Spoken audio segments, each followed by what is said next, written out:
IHP Média, la chaîne qui vous édifie.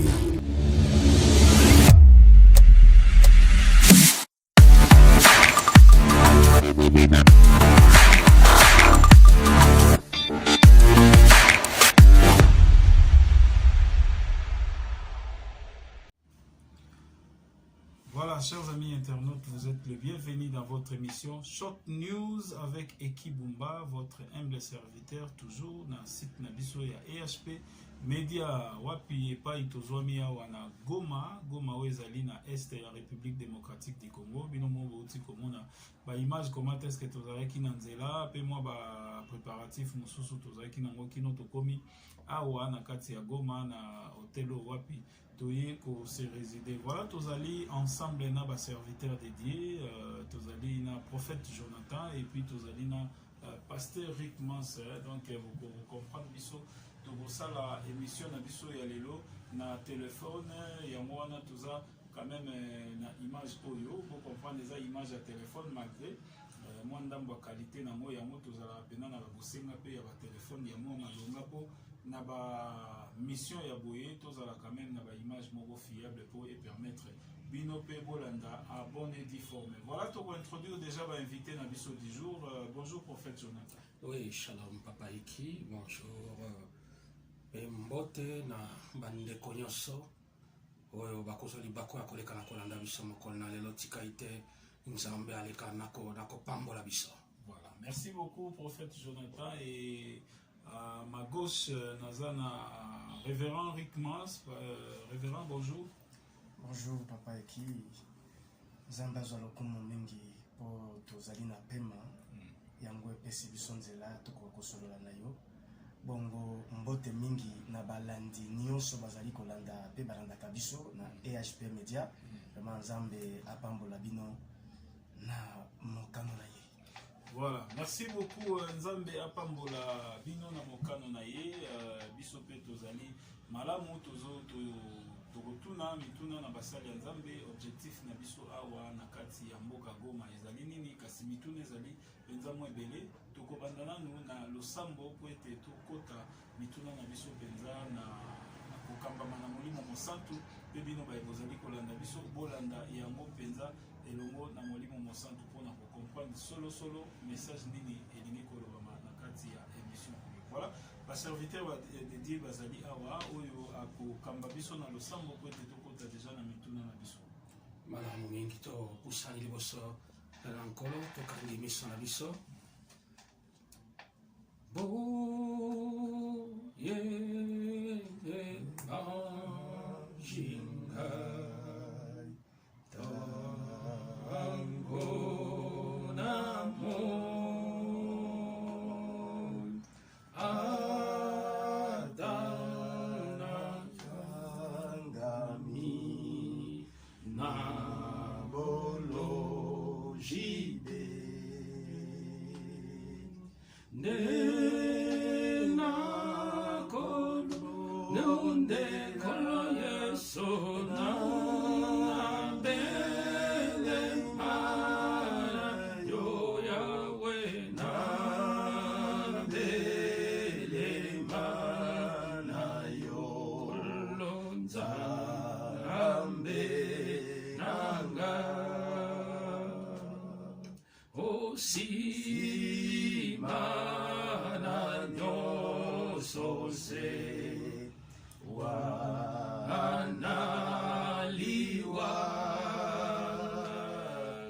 yoko kamangai tunamboka yo boye kufinga yawe na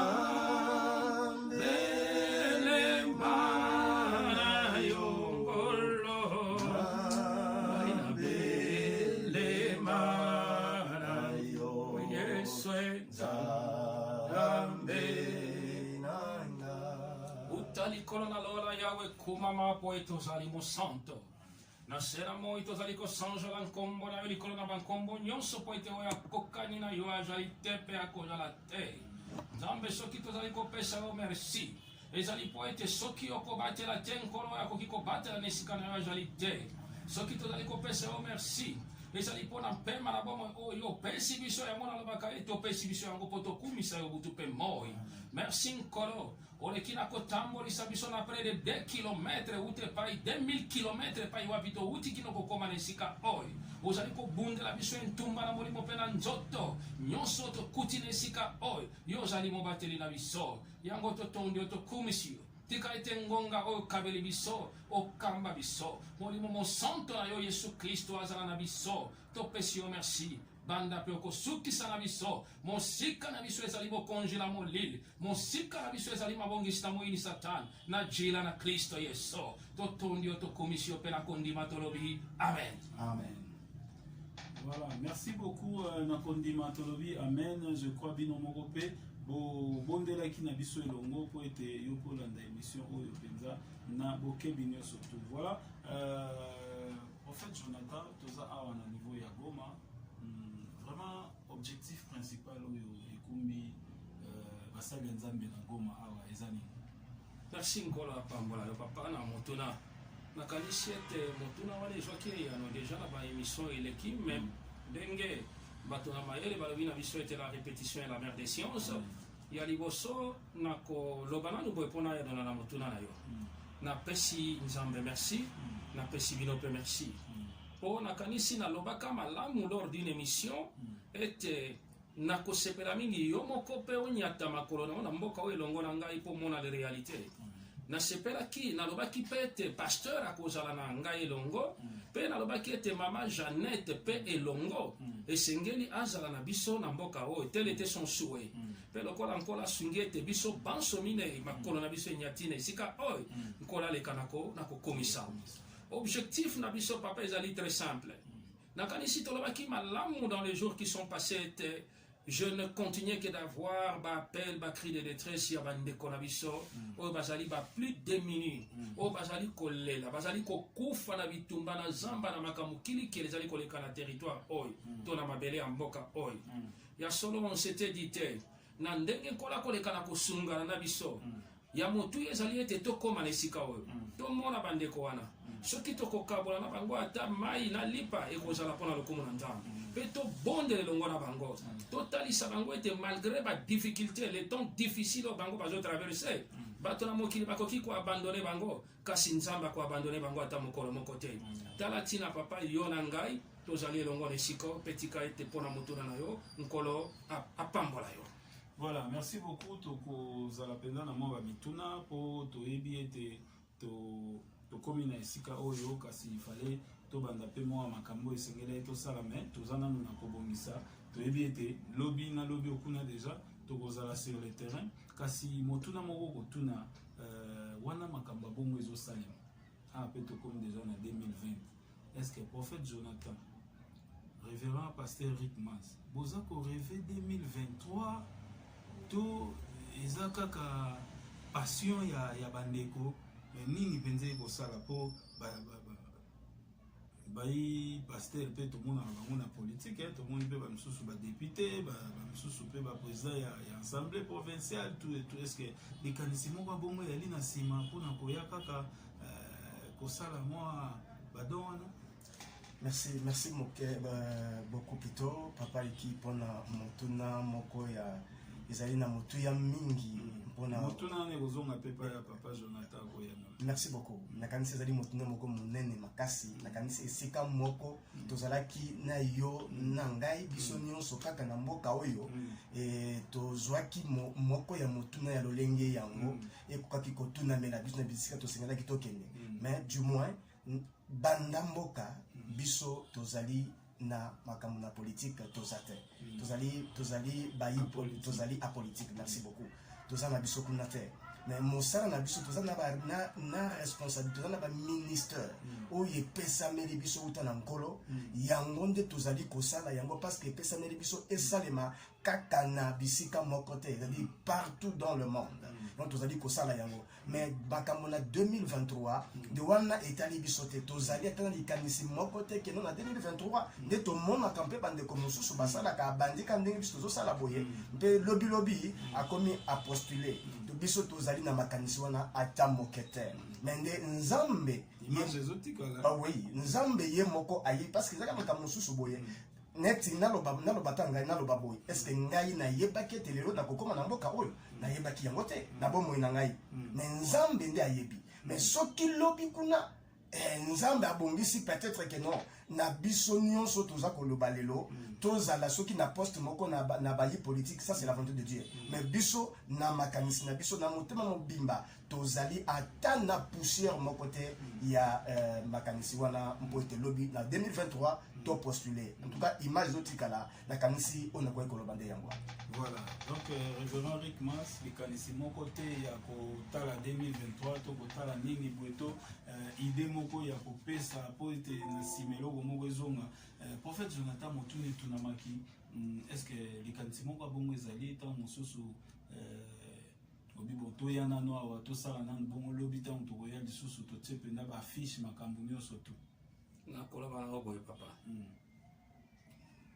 politique ekopesa yo mapango ekopesa yo mituka ekopesa yo mbongo kasi politique ekopesa yo bokonzi na lola te oyebi ntango mosusu tosololaka na bino boye bamingi bamonaka kaka prophète Jonathan mais bazwi ntango peut-être ya kovanda na ngai te mpo basosola ngai malamu mais bino oyo bozwi ngonga ya kovanda na ngai nakanisi na moke boyebi ngai ngai nayaki na mokili mpona makambo ya politike te ndeko moko atuninga motuna mpona komplete yano na motuna na yo alobi papa yo ngai na réalise ke oyo vraiment ata batie biloko aoli okepaka kolia te ngai nayebi se j'ai à manger de nourriture oyo bino boyebi te alobi nourriture nini nalobi non priorité na ngai kokokisa mosala oyo nzambe apesi ngai donc loin de là papa en tout cas elingi kolimbola te ke nalakeli politique mabe to nalobeli politique mabe non naza kuna te papa susi na ngai ezali milimo na bato objectif mission na ngai ezali koprépare milimo na bana na nzambe mpona kokutana na monkolo kelelo na suki ekobeta je n'ai rien à foutre avec la politique aux politiciens na bengami mpona makambo na nzambe kola pambola yo. Voilà, merci beaucoup prophète Jonathan tozalaki moi mikolo ebele mpe bato bamoni yo te bato mpe batuni mingi yango prophète Jonathan kenda wapi prophète misusu batindi bamessage misusu mpe babenge epai na yo moko mingi mpenza babenge epai na ngai bandeko mama bandeko papa donc bacatégorie nyonso tu ya bato bazali kobenga mosusu mpe ntina lobi awa nde nini prophète Jonathan tomona ngai lisusu te est ce que aza bien nini okoki koyebisa na bato nyonso tu bamonaki yo te ntango molai mpe ntango yango molai wana ozalaki wapi soloso nkola pambola yo nakoloba liboso boye papa yesu kristo akomaki esika moko na bayekoli na ye alembaki akomaki kotinda bango mibale Paul na Silas bokende esika boye Matthieu na Luc bokende esika boye ayebaki mpona nini po moko akokaki kolemba mosusu akokaki koredresse to kosunga ye ya solo nakoloba na yo ete epe na bandeko nalobaka likambo wana mbala mingi peu importe ta ya absence ngai nakoki kosala kasi ntango nkola koloba na ngai kende loba nakoya koloba nakoki koya ata soki moke te koloba na sentiment na ngai koloba na plaisir pour satisfaire aux gens non nakotikalaka kosala yango te ya solo ta ya absence ezalaki dina makambo ebele talaki no nakomi awa ezali pasi papa mosala na nzambe mosala na pasi mosala na nzambe baninga bitumba mingi otoyemba mosala na nzambe yange mosala ya pasi haleluya mosala na nzambe baninga bitumba mingi soki naimbi bongo papa pour tous ceux qui portent le nom de l'Éternel seront toujours combattus. Moïnyaza kolanda biso ndenge nyonso objectif na ezali ete affaiblir biso po tosala mosala na nzambe te mais ezali moyini nde atindaki ngai na mission te ezali nzambe ya solo bitumba ebandi na biso uta tozalaki kuna bitumba moinya sali ndenge nyonso po ete tokóma na esika oyo te. Absence na ngai mpe ezalaki dû na makambo ebele, nzoto eninganaki encore d'une manière impossible, mais yambo nazalaki nano na ngomba kobondela Nzambe mpe kokóma meme tokomi awa yo moko ozali conscient na bitumba oyo elandi ngai kino awa. En tout cas soki Nzambe te ezali mwa pasi, kasi napesi Nzambe merci bandeko bamitungisama te. Nakanisi ete ntango tozali komonana te ezala mpona lokumu na Nzambe nkolo apambola yo mpona motuna. Voilà, merci beaucoup. Lokumu ezonge pa ya Yahweh. Komonana te ya prophète Jonathan ezalaki di ya makambo ebele. Vous avez vite compris na explication na ye.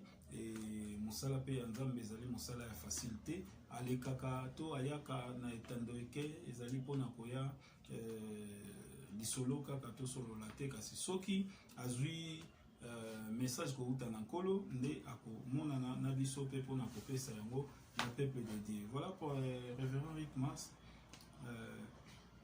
Awa sikoyo na Goma makambo eza ndenge nini? Merci na Goma yango omoni yango ndenge nini? Bagoma tracien nyonso bazali na mikili ya poto, bazali na bakishasa, ata mosusu amona Goma kala yo sikoyo okomi na mabele ya Goma.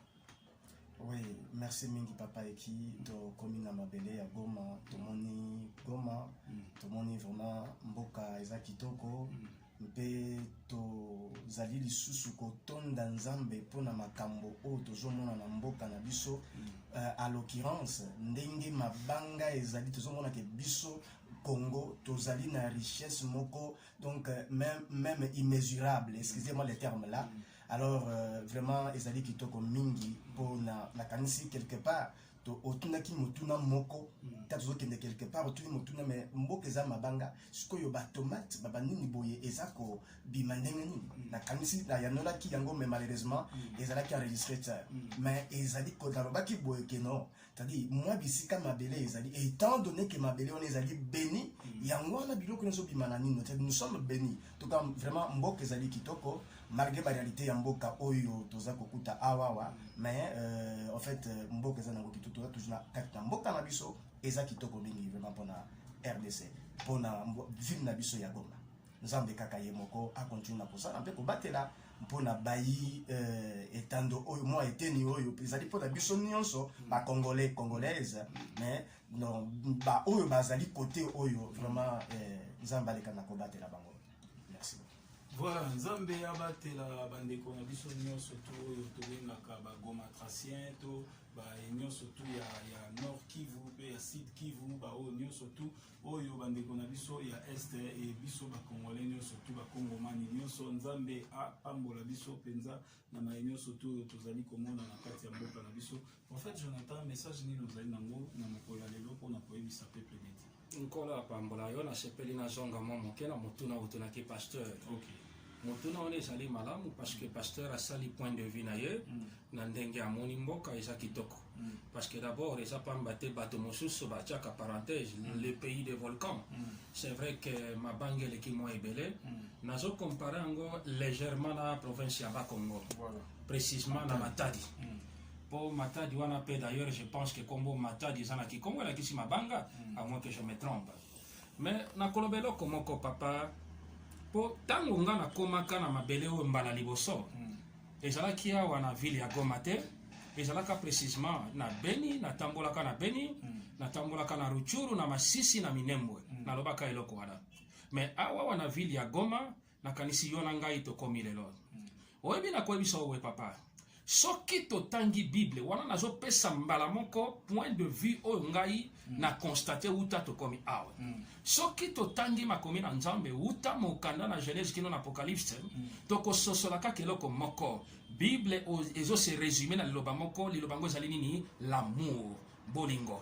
Pe Bible ezali koloba ete il n'y a pas de plus grand amour que de donner sa vie pour les autres. En tout cas makambo na réaliser papa bolingo ezangi na mitema na bato ebele ya liboso ya mibale moto akoki koboma yo likolo ya tonga bilamba ya misato papa oyebi poison oyo tozoloba poison ezotambola lokola mai ya komela nazoloba yango avec un cœur lourd mpona uti koloba tout à l'heure ete bitumba ezokontinue kolanda biso kino na esika oyo. Non, le diable est méchant. Le diable est méchant. mais nazongisi lokumu epai na nzambe tika ete nzambe abatela bino abatela mpe ngai na temps oyo toza nango na esika oyo tokokisa mosala na ye lokumu ezonga epai na ye kasi papa oyebi soki bafrançais balobi ete le malheur ne vient jamais seul eza pamba te phrase wana ebombi bamystère ebele comment expliquer que même kati na basali na nzambe bolingo ezali te même kati na basali na nzambe zuwa la haine koyinana comment expliquer kati na mitema na bana na nzambe na esika oyo ozomona meme moto azosepela peut-être na esengo ya moninga te nzambe aleka na kozwa lokumu napesi nzambe merci otunaki ngai motuna moko message nini na memeli bana na nzambe nayebi te soki temps na yo ekopermettre ete naleka na kosolola kocommuniquer peuple de Dieu message oyo nkolo aleki na kosolola na ngai personnellement uta mokolo ya liboso kino mokolo ya mibale eyano na yo ekofungolela ngai nzela.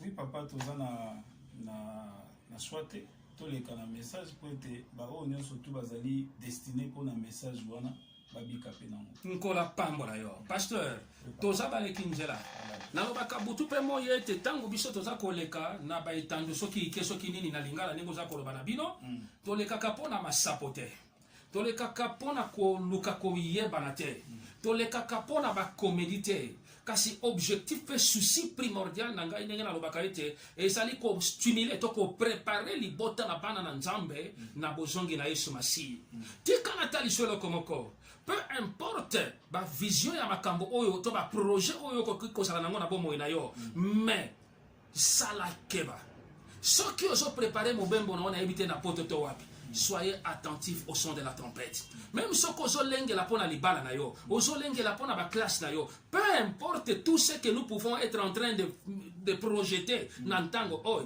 Je vous dis sincèrement que nous sommes en train de traverser les derniers quarts d'heure dans ce monde. Mototako sayo. Yango Bible eza koloba ete lelo soki yo ki mongongo na ye kokanga motema na yo te. Les temps sont mauvais.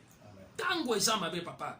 Plus peut tozako se préparer ne la ka onzamba loba pona mboka na biso toyeba biloko mibale soki kufa elokoti yonanga ite non que je le souhaite alors soyons attentifs au son de la trompette soki nakotuna motuna eloko nini ezo empêcher te Kristo lelo ya kokamata lingomba na ye eloko moko te tolobi yango mbala mingi na yo na ba émission na ete 2021 c'est une année où tout ce qui est enfoui sous la surface sous la terre remontera à la surface. Nous avons dit que la vérité multiple et belle et qu'on triompher. Et j'ai même déclaré de la part du Seigneur à son peuple 2021 auto salakeba. Pourquoi? Parce que qui était après le confinement, rien ne sera plus comme avant. Mais il y a encore toujours vivre en Golelo. Bisomo kotoza temana makamtozo kutana nango. Papa to salakeba. Écoutez, na seconde de l'ensemble, dimanche il sera qui le 6 aux environs je crois de 23 heures. Kolazo ebisangai. Tala ba diaspora bana nangai nyoso bazali na poto ezala na Europe na Asie na ba continent nyoso précisément ba africain pe ba congolais bientôt là poto wana nyoso kokoma bololo pona bango bientôt là même ba oyo bazondi melankolo na bosolo même si ce sont de blancs Congo oyo kozala lokola un pays de refuge pona bango même bana oyo bandeko na biso bazo bota kuna na poto bango moko bakokoma kaka na posa na bazonga na mabele ya bakoko na bango ainsi déclare l'Éternel pena pesa kinzambe merci tangu nkola longolinga na esika wana na yoki mongongo ko bisanga fuka mabanda ko bondela ngai na bandi ko bondela na kobondela papa makamu ngai na moni je vous dis j'ai peur na bandeli lisuso Bible lobiete aujourd'hui si vous entendez sa voix n'endurcissez pas vos cœurs. Pour les cambo ngai na lingina lobasco de la part du Seigneur, nous tous nous sommes concernés. Et ça aux archiprêtres, archibishops, évêques, chrétiens, croyants, païens, tous nous sommes concernés. Écoutez, le ciel et la terre passeront, mais la parole de l'Éternel ne passera jamais. Amos salobi ango, Yahweh nzambe akosa lelo côté soki atali se bomba belena na basakolité. Mais lelo basakoli basakoloba. Est-ce que tu os prêté attention à ango? Papa, un deuil universel arrive bientôt dans ce monde. Okotuna peut-être prophète olingolo ba lisusu ni matanga moko ezoya oyo ekoleka na ko frapper mokili mobimba ni bisanga Covid-19 te wana ese bandel mais il y a des fléaux qui vont tomber plus pire que Covid-19 voilà. Mais je vous dis quand je parle d'un deuil universel okotuna peut-être de yango nini papa olingi koloba papa il arrive un jour dans ce monde na yebi ngonga te na yebi mokolote mais c'est que je sais que ezoya ezanangela je vous dis toutes les familles du monde seront en deuil seront endeuillées. okotuna papa pona zoyoka vraiment na motema na oposa kaka ya motuna wana yango papa eloko nini olingi oloba papa eki révérend oyebi tokolamuka kaka mokolo moko na mokili oyo na bafamille nyonso il y aura des pleurs et des grincements de dents okomona kuna mama azolela o nazo comprendre te na lamuki na moni mobali na ngai te et pourtant porte ndako eza kokangama kuna na libota songolo oh ma fille a disparu kuna papa partout dans toutes les familles du monde il y aura des disparus. Bato bakolimwa. Et les gens vont se poser la question. Tous les médias seront sensibilisés, y compris aux journalistes, mais je ne souhaite pas que vous soyez ce jour-là. Bah, médias nyonso communiquer cause la caca unique. Où sont partis les gens dans ce monde? Écoutez, ce qui arriva au temps de Noé, on sera de même au jour du Fils de l'homme. Ce qui arriva au temps de l'autre, on sera de même. Tout ça la keba. Nous sommes une génération gracieuse. Oh, nous allons permettre de tout vivre l'accomplissement spectaculaire des différentes prophéties de la Bible. Lelo bango moko bakambi mokili. Bakomi koluka ko obliger la planète entière ba lekana ko recevoir un puce électronique. Et ça nini si ce n'est pas la marque de la bête. Christ nous a déjà prédit. Jean a eu la patmos salobaki yango. Oh non, pour être guéri, soi-disant, à éviter le coronavirus, même qu'on peut ça principe, il arrivera un temps où on voyager, banano bakotanga, ceux qui ont nimi pis ou ont nimi vaccin ou et ça ici ce n'est que la marque de la bête. Est-ce que les gens comprennent? Voilà comment est-ce que les prophéties, l'accomplissement, elles ont s'accéléré. Nous n'avons plus le temps. Ce n'est plus le temps de conflit. Ce n'est plus le temps à koluka ko wela na likolo ya basi likolo ya mbango. Ce n'est plus le temps à koluka ko distraire bateau. Oh ma soeur, Dieu m'a dit, okobala, oh mon frère, papa, la prophétie disparaîtra, les langues cesseront, mais un bon cœur restera un bon cœur. Tomi lengela. Yeso sa nanzela sakoya. Moi je vous dis, tozali na mboka o malili, et donc on a so kama mbule beta ka presque mikolo nyos. Mais j'ai transpiré à cause de la vision wana. Nazaraki kotoka, j'ai eu peur. Oui, mais eloko la musinga spontanément. Nathalie n'a fungoli misu, mais je ne voyais plus la fenêtre de la chambre et je me demandais par où je vais fuir. Papa, tout ça, là, très attention. Na koti na message. Na sepeli na tanga ba référence biblique misap. Tokeli na mokana na Matthieu. Matthieu na sepeli na banana chapitre 25. Matthieu chapitre 25 verset 13. Matthieu chapitre 25 verset 13. Je lis au nom de l'Éternel. Bible Lobiboy. Veillez donc, puisque vous ne savez ni l'heure ni le jour. Nabandeli. Veillez donc, ça c'est Christ qui parle à ses disciples. Car vous ne savez ni le jour ni l'heure. Bon, les kanakomise, je la peux boye bibo kolote pengonga te. Tozongi na mokana na Matthieu wanakaka chapitre 24 cette fois-ci. Na kozola verset mibale. Na juve plutôt misat verset 36, 42 na 44. Matthieu chapitre 24 verset 36. Verset 42, na verset 44. Na bani na verset 36. Ba version na zo pesa. Moi je vais ayaki ko s'entretenir nanga inda pesa kinga ngo na epandeli ya vision. 36 c'est le Bible. Pour ce qui est du jour et de l'heure, personne ne le sait, ni les anges dans les cieux, ni le Fils, mais le Père seul. Na ken na verset 42. Bible le Bible na verset 42. Veillez donc, puisque vous ne savez pas quel jour votre Seigneur viendra. Nasuki na verset 44, c'est pourquoi vous aussi, donc ngai yo nekonyo sazolanda biso, tenez-vous prêts, car le Fils de l'homme viendra à l'heure où vous n'y penserez pas. Nzamba pambola baloba na ye. Amen. Osomona ete na ba verset référence au totangi ba verset nyonso, bazolo bela kaka veillez. Veillez. L'heure, les jours. Papa, est-ce que les gens pensent que l'enlèvement c'est une utopie ou c'est une naïveté, illusion et là comme fantaisiste? Nombreux sont en train de penser que quand nous sommes en train de parler de l'enlèvement, Ezalima Seki. Oui, papa, même Bayouda Batuna qui est sur Motuna, où est donc le fils de ton avènement, le signe de ton avènement et boy. En tout cas, papa, Tembe Bandi le lotel. Tembe Bandi Mwakala. Même na tango na Noé, bato bafinga ki Noé. Balobi te botala tata o yali bandi baninga batonga kamasua pene na ebale. Mais yende nya zo matana ngomba kende ko tonga masua. C'est un fou comment. Mais tango li sakole ko kisamaki. Ba oyo wana babenga ki Noé liboma bango ne basala ki ba véritable liboma. Papa écoutez, na yelelo avec un cœur lourd. Na bitumba na zomo na nesika oy na vision kola leki na kotali sangai pe kolo abendi ngai mato ya lobiete loba yango bana na ngai bayoka parce que nombre bazo yoka bali kondi mate. L'enlèvement c'est une réalité. Et loko na lingena lobela ezali problématique ya vision moi je n'enjam aye ko talisa ngai sur l'enlèvement. Papa na salaki na mabondeli. Si manangai ko mona moi je ona uti ko ba tangela kingai ba référence misatoy. Na yoki mongongo moko ko ebisa ngai mosakoli. Mata sikoyo na masua ozo mona ezali pene na yo. Na kamwe biku je me voyais tout à qui à bord ya lac moko. Lac yango na ebité salaki wap mais il y avait une pirogue pareil à ceux dont le villageois va saler lac.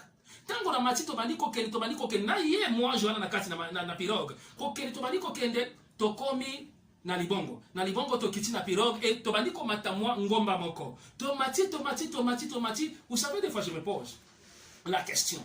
Est-ce que si quand vous na goma wate que je voyais dans la vision parce que là que ça quelque part ah bangomba pesa lingi kilikilia mais nzamba zo lokom. Tango to komi au sommet de cette montagne et lokoni eko saiba. Moi j'ai bisinga inalingi siko natali shelo komoko tala na se ozo mona nini papa tango na kiti simiso natali na se na koma kisiko ko vivre ba événement moko événement nini miso nango ekoma ki komona même na kati ya bandako na bato o batala ki au bas de cette montagne je pouvais voir partout donc facilement na yeko boaka miso na foyer moko na famille moko. Tango na boaki na éviter pourquoi le Saint-Esprit m'avait tellement conduit que nazala kaka focalisé na libota wana. Tango na zotala libota na musika, je vis un père, une femme na bana na yemi balé. Papa ndeki ko discuter na ite ba do so discuter le konini. Tango ba so discuter mama tali papa, alobi papa. Nanga ina bana. Tozala kana ezaleli ya mbotola la to bondela nzambe. Mais chaque fois soki tozo interpeller papa ya ka bondela na biso. Olinga ka ko bondela te pona nini? Yo kali lo bana papa. Ah boti kangana ba nzambe na bino wana bi nzambe papa il arrive un jour oyebi minoko ya bato mingi ko kangama. Ba oyo wana minoko na bango ezali kaka spécialisé ko fungama pona ko finga kombo na nzambe. Un jour arrive, oyo ba mingi ba kosimba mutu ata ba ekola français te me mukolana ba koloba si je savais. Soki na yo kaka. Tango nazota la discussion ezalaki entre tata wana na mwasi na ina bana, moi jo ayibisinga ilanda malamu yotala kaka. Nazota buna eko mona mwana mwasi moko ekokota na kati na salon kote bango basalaki. Moi jo ayibisinga moni mwana mwasi wana azali mwana na bango abosala. Yotala kaka malamu makambo zo sala papa. Nazotala RP Zoleka. Nabutu qu'est-ce qui va se passer? Maman bengi foyer mobima. Alobi boya to vanda to le kana ko bondel. Tango ba vandi babandi ko bondela papa linga ikokota mabondeli wana te. Alors de là où j'étais na bana komito mais pourquoi papa oyo azo se pelate ko bondela elongo na mwasi na ina bana na ye. Là je me dirais yo tala kaka. Nazotala papa.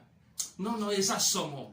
Nini ye ko salem. Mama fungola ki Bible na mokanda ya 1 Thessaloniciens. Oyo zolobela avènement ya Christ. Maman a exhorté moto na moto akamati nzela akekolala. Wana ngai bazola tsangai na vision.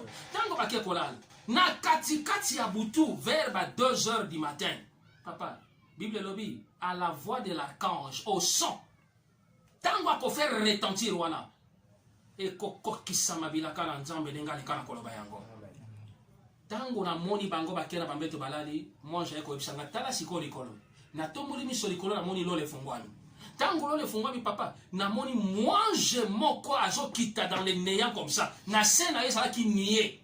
Antambo liko kanyati likolo nié na azo kita. Azala ki na trompette moko. Abandi ko beta trompette wana. Tango abandi ko beta trompette wana na banga ki. Moi je azala ki na ngabi tala siko ni ezo sale makuna. Na balusi miso na tali, na moni bato bakomi ko limwa na mokili. Aujourd'hui, la moto, nous autres physiquement, c'était un mécanisme que je ne peux pas expliquer. Et bon, est comme léger comme un papier pelure, moto yemo comme il comata, a comme il comata. Mais ezala qui n'a pas comme qui comata, mais ma monsieur soit qui kotika. Non mais on y a ma camune na zomona, moi j'ai singa yota la kaka et joie qui tombe.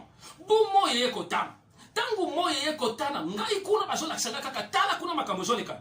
Moi yé kotana papa oya fungola miso, ala mukatala na mbeto na ye, moi si azala kité. Mais ce qui est bizarre, na mon papa n'a pas moi je pouvais entendre. Atali na mbet moi salité. Mais na butu ndenge moi si na ye abongisaki bilamba, abongisaki biloko nyoso ya bobaki nekolala et salaki intact. Papa telemi a luki moi si chambre mais moi ça salaki te. Mais ce qui était surprenant que porte ya chambre salaki akokangama na kati. Papa lobi mais au juste moi si nanga ke iwa. Papa fungoli porte abinu. Ake ko bete la mona na ya mobali porte.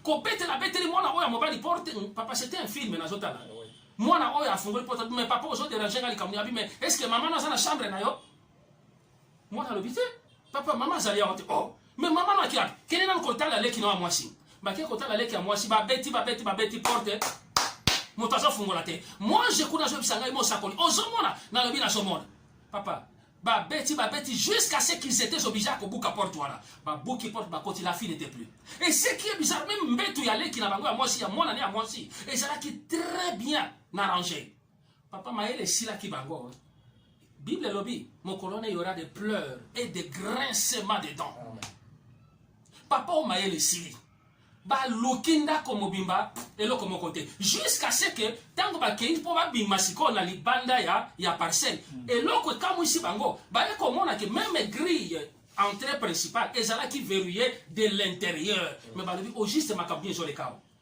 bazongi na ndako bavandi papa wana nga nazotala songolo bayoka moto azobeta na porte bakei bafungoli batala boye moto moko atelemi na papa bino ti ero bofungoli porte na bino te bozomona makambo ezoleka libanda awa te babima libanda je pouvais voir na baveni nyonso na bakartier nyonso bato oyo papa nombre je ne pouvais pas dénombrer nakokaki kotanga nombre ya bato wana te il y avait des va-et-vient des va-et-vient oyo kuna zolela mwana na ngai nazomona ete mobali na ngai je vous dis c'était un événement donc la terre était secouée bref les disparus bato bakei wapi papa mayele silie papa oyo akoti azongi na kati ya ndako mwanzo azobisanga mosako litala kokota akoti papa chatembe na maloba makango na yo chatembe na maloba na yebite ya mbanda ya semeki na yo mais ko chatembe na maloba na nzambe te les gens seront surpris.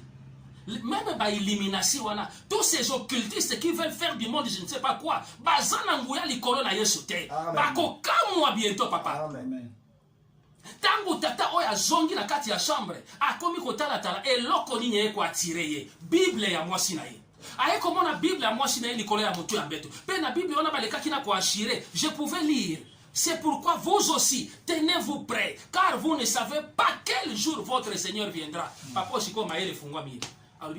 Est-ce que zali makambo moi si nanga bana ko beta setete natika masanga natika boy oye bezala mosali na nzambe moko na isika oy aye bisinga bi papa en tout cas nazo bondela nzamba sunga ngai pona jwin ndoto moko na loti ya levement mengai moko na kenda kite wana mosali na nzambe ndazo bisanga na lobo moni ke nzamba lingi biso mingi nzamba lingi biso mingi po Bible lobete il n'entrera chez elle rien de juillet tango musuza momeli oza mosali na nzambe mais masanga otikaka yango te tango musuza mosali na nzambe mais kobo kindumba otikaka yango te tango musuza mosali na nzambe mais lokuta ko ina kofinga ba conflit otikaka yango te je vous dis tokoza la surpris Christ revient pour la connaître ba oya ye tango papa atangi référence wana abengi mwana na ye mwana ne patangi mayele sili bango papa bavandi na salon bazotala TV ngai kuna bazobisa ngai tala makambo zoleka na mokili na kotala wana il y avait des communiqués ezoleka kaka na TV na radio batu bakeiwa et toutes les églises du monde mokolo wana papa ezalaki même dimanche te na évité journée mais ba église nyonso bafungolaki ba porte na bango pe ba église papa bato batongaki même ba oyo bakendaka église te mais mokolo wana papa kuitsi esilaki bango nyonso bakendaki église po baluka kotuna sikoyo bakambi ba expliquer bango eloko nini esalemi na mokili papa ngai nazotala kaka na bandi kolela moi je singa kolela te yotala na kotala nazotala tala ba église ta mokili na ba prêtre basango na ba archiprêtre ba évêque na ba pasteur ba église plein na ya koyoka mpuasa boye kake moko beti lisusu na lole oyebi oyo baza kobenga na mokana ne moniseli l'ancien le serpent ancien le dragon rouge papa abani kokita eloko pesaki nga siko somo na situki mbala moko na vision kote nazalaki yango wana pe tango na situki na yoki mongongo moko yebisi ngai vous avez pour mission ya kopréparer libota na ngai na konetwa na lingomba eloko na kosukisa nango ezali boye mosala oyo toza koabattre ezali masekite susi na biso ezali ete mokolo na suka tango nkolo esi azali kozonga mpona konetola lingomba na ye que nous faisons partie de ce cortège qui ira à la rencontre de Christ dans les airs. Lelo mongongo na nzambe eza koloba boni baza kobetela maboko boni baza koyina boni baza kofinga que ces gens sont ivres de l'alcool boni baza kotiola koseka biso kasi eloba basango aza na mato ya koyoka ayoka ngai napesi nzambe merci ba message ezali ebele tozali nanu na mosala na mboka Goma bandeko mpe baza kolanda biso babondela mpona biso mpo etumba eza makasi awa etumba eza vraiment makasi bobondela mpona biso au fur et à mesure que nkola afungoli nzela alobi toloba tokoloba de la part du Seigneur tika ete kolo apambola biso na kombo na nkolo Yesu amen. Amen. Voilà, merci beaucoup pour fait Jonathan. Message wana, en tout cas message moko ezali ko interpeller mutu nyonso surtout oyo tango mosusu nanu moi distraction ezali to moi kidiba ndenge lobaka baimboka kidiba tango mosusu ezali muke en tout cas tozwa conscience toyeba ete tokomi vraiment na dernier virage tokomi na tango ya suka bilembo nyonso surtout oyo ekomama na Biblia pour na tango suka tozali solo komona yango toyeba kobongisa tango na biso po moto ayebi ngonga te moto pe ayebi mokolo te. Voilà prophète révérend Rick Mas touti kozwa message na part ya Nzambe wana mosakoli na nkolo auti kotalisa biso na nyonso tu oyo Nzambe alakisi ye nini okoki kotalisa biso lokola mwa commentaire na yango. Merci papa eki pona motuna wana pe matoi na biso nyonso eyoki maloba oyo ezali na motu ya makasi. Donc eloko nalingi koloba na biso nyonso na balandi na biso basali na Nzambe na ba frères et sœurs dans le Seigneur motu moko donc azali épargné te. Nzambe alingi biso parce que posa na Nzambe ezali ke moto nyonso abika. Car Dieu a tant aimé le monde, il a donné son Fils unique, afin que quiconque croit en lui ne périsse point, mais qu'il ait la vie éternelle. De posa na Nzambe ezali bongo. Nzambe ala posa biso tobika. Yango wana preuve ane ke na bitu kolobelo kona car Dieu a tant aimé le monde. Mais eloko mosusu nga lobani preuve ezali ni aza ko avertir biso parce que akoki kosala likambo moko te sans ayebisa bana na ye. Yango wana siko tango message zo koya boye ezali po de biso toyeba ko se préparer. Bien mais toyebi ko se préparer na makambo mibale oyo ezali ekoyela biso poisa oyo ya enlèvement mpe kufa ko koyela biso poisa. Alors eloko kaka ya muke na koki koloba ezali ke bandeko tango yoki loba na Nzambe kanga motema te pesa Yesu Masia esika na motema na yo po ete tobika na mokolo na suka. Car le salaire du péché, c'est la mort. Mais le don gratuit de Dieu, c'est la vie éternelle. Donc, ezali don, o ezali ya ofele, kaka yonanga, o nanu to yamba Yesu te, to yamba Yesu. Ce qui to yamba Yesu, mais to zana na kati na moi distraction ndenge papa ki auti koloba. Donc, zonga na en ordre parce que koya na Yesu ebelemi. Azana bosenga na yo ete yo na ngai po bato o bakokota ezekaka ba oyo wala kosokola bilamba na bango nde Apocalypse zoloba na Apocalypse 7 si je ne me trompe pas. Donc c'est ça wala kosokola bilamba na bango nde bango na bakokota na mboka na Nzambe bongo ngai na yo tango tozala na pema nde toyeba kopesa sika na motema na biso Yesu akamba yango mpe toyeba kokoma na mboka na ye wana ye akoya. Merci beaucoup. Voilà, merci beaucoup révérend Rick Mas, merci na binono soto bolandi biso na mokolo lelo wana ezalaki prophète Jonathan na révérend Rick Mas et bazalaki ba invité na biso na mokolo lelo wana epai wapi tozwami na Goma na este ya Congo ndenge elobamaki na ba émission oyo to lobaki mikolo uti koleka ete tokozala na este ya Congo. Voilà donc eza ko inscrire ba province mususu te ndenge Nzamba kokamba tala to uti na Kinshasa Nzamba kandi to leka ba place mususu ba Kasai ba Bandundu ainsi de suite ba Équateur pour na to se retrouver awa Nzambe asalaka eloko moko te hasard et voilà yango wana to se retrouver ki awa. Merci na bino nyonso to bolandi émission to kozongisa maloba epa ya révérend Rick Mas ko pesa numéro ya contact ba nyonso to ba link ko contacter prophète Jonathan to équipe mobimba bongo bako zanga te ko contacter pe mituna na bino e ko zanga biano te soki pe omoni ozali na motuna moko lingo tuna na cadre ya lobito tuna ngona émission komela biso na message to benga na numéro na biso to ko zanga te ko yanola yo bolimbisi tozali live moi micro et salaki nungu ndenge ezalaka. Voilà, révérend Rick Mas tozongi epai na yo pesa numéro ya téléphone moto nyonso to alingi abenga to kotuna mwa motuna to baprécision balingi kozwa. Merci papa Eki. Numéro na biso ya téléphone ezali boye plus 243 82 20 39 246 na bandeli plus 243 82 20 39 246. Numéro wana ezali pe na WhatsApp mbala moko okozwa biso. Voilà, merci beaucoup. Ça n'est fini pour aujourd'hui. Tozalaki na prophète Jonathan et na révérend Rick Mas.